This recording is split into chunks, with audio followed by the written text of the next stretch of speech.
If you guys want coins for FC24, make sure you check out MMOEXP.com. Their link is down in the description. They're very fast, they're very cheap, they're very reliable, and if you use my code REMA, you can get yourself a lovely 5% discount.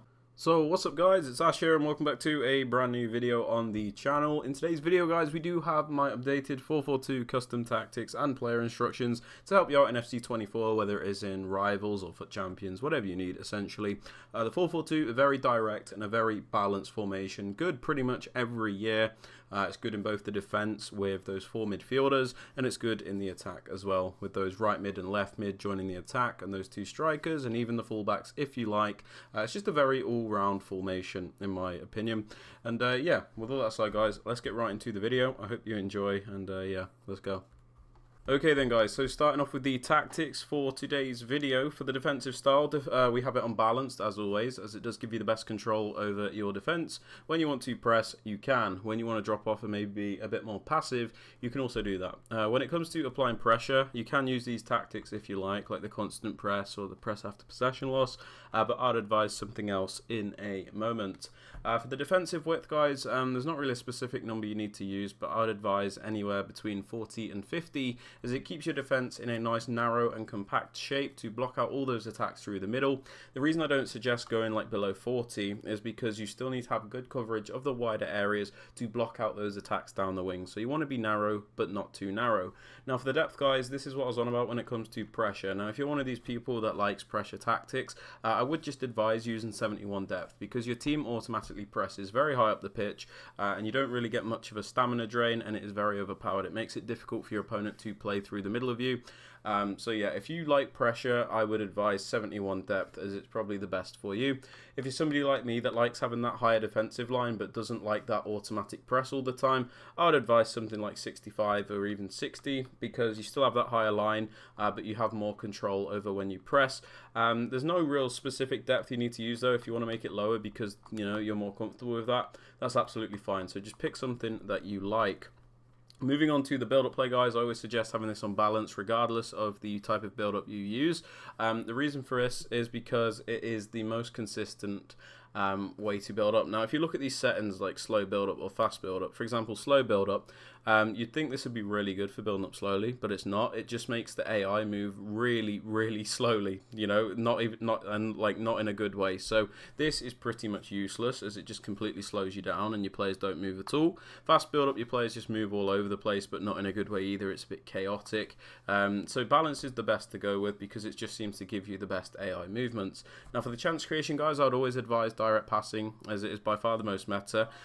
When you use direct passing, your attacking players will commit these runs, defenders will follow the attacker that is making the run, and then once that defender has overcommitted, your attacker will then track back. So there's a big space between the attacker and the defender, so that is why there is a big cutback meta. So direct passing, bit boring but very overpowered. For the attacking width guys, just use something that you like. I've got it on 51, doesn't really matter to be honest. Players in the box, I have this on 6, so we can get a few players into the penalty area again without overcommitting. And then for the corners and the free kicks, I have these both on 1, but you can do what you want with that. For the player instructions guys, on both of these strikers we have them on stay central and get in behind. We don't really want them drifting out wide, especially when we've got right mids and left mids to cover those wider areas. So I would advise stay central to keep them in the middle so they can be relied upon, and then get in behind to ensure that these players are not super static and will actually offer runs and assist you in the attack. So stay central, getting behind, the most meta instructions.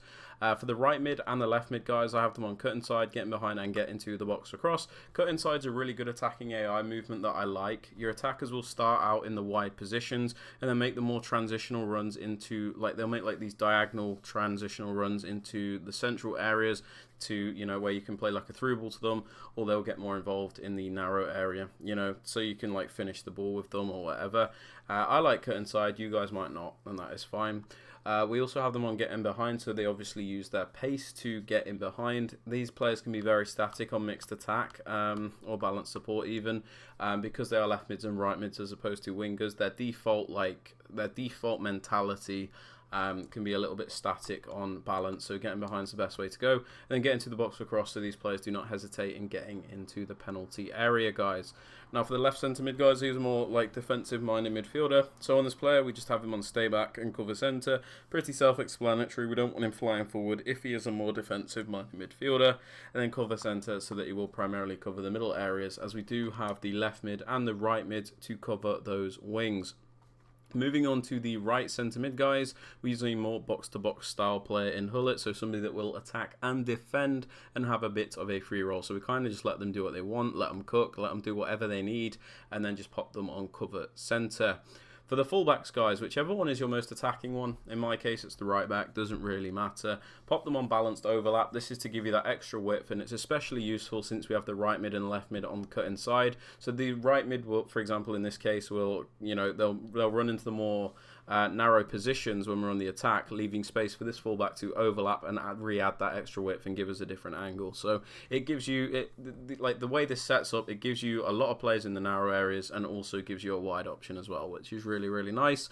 For the other fullback, guys, the more defensive one, stay back and overlap, so you always have at least 3 defenders back at a time. When you send them on the overlapping run forward, they will still give you that width. For the 2 centre backs, leave them alone, and then the keeper, we also leave them alone. But yeah, guys, they're my tactics and instructions for the 4-4-2.